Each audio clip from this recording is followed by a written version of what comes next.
ખેડૂત મિત્રો, શું તમે પણ ટ્રેક્ટર ખરીદવા માંગો છો? તો આ વિડીયો ખાસ તમારા માટે છે, કારણ કે સરકાર તરફથી 1 લાખ સુધીની સહાય છે તે આપવામાં આવી રહી છે.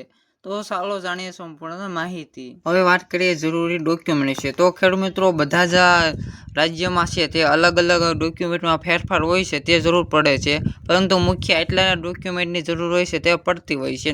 આધાર કાર્ડ, ઓળખ પુરાવો, રહેઠાણનો પુરાવો, હાથ બારનો ઉતારો એટલે કે જમીનનો દાખલો, બેંક પાસબુકની નકલ, આધાર કાર્ડ નંબર સાથે જેનો મોબાઈલ નંબર લિંક હોય એ મોબાઈલ નંબર, પાસપોર્ટ સાઇઝના ફોટા, ટ્રેક્ટરનું ફોટો વેચાણ, જાતિનું પ્રમાણપત્ર, દિવ્યાંગ પ્રમાણપત્ર, ખેડૂત નોંધણી.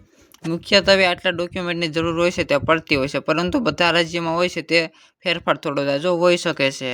હવે વાત કરીએ કયા ટ્રેક્ટરમાં સહાય મળે. તો સરકારે મંજૂર કરેલ યોજનાના નિયમો મુજબ જે નવા ટ્રેક્ટર હોય છે તેની ખરીદી પર આપણને સબસિડીનો લાભ છે તે આપણને મળવાપાત્ર છે.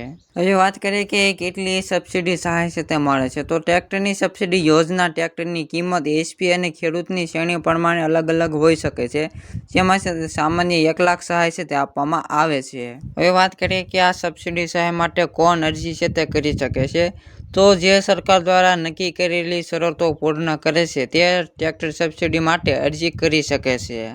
ત્યારબાદ ટ્રેક્ટરની સબસિડી માટે અરજી ક્યાં કરવી? તો અરજી રાજ્યના કૃષિ વિભાગમાં છે તેની આપણે પોર્ટલ પર કરી શકાય છે. ઓનલાઈન જો આપણે કરવી તો ખેડૂત પોર્ટલ જે વેબસાઇટ છે એની ઉપર પણ કરી શકાય, અથવા તો આપણે જે નજીક તાલુકા અથવા જિલ્લા કૃષિ કચેરી હોય ત્યાં પણ અરજી કરી શકાય છે. એટલે મુખ્ય 2-3 રીતે અરજી છે તે કરી શકાય છે.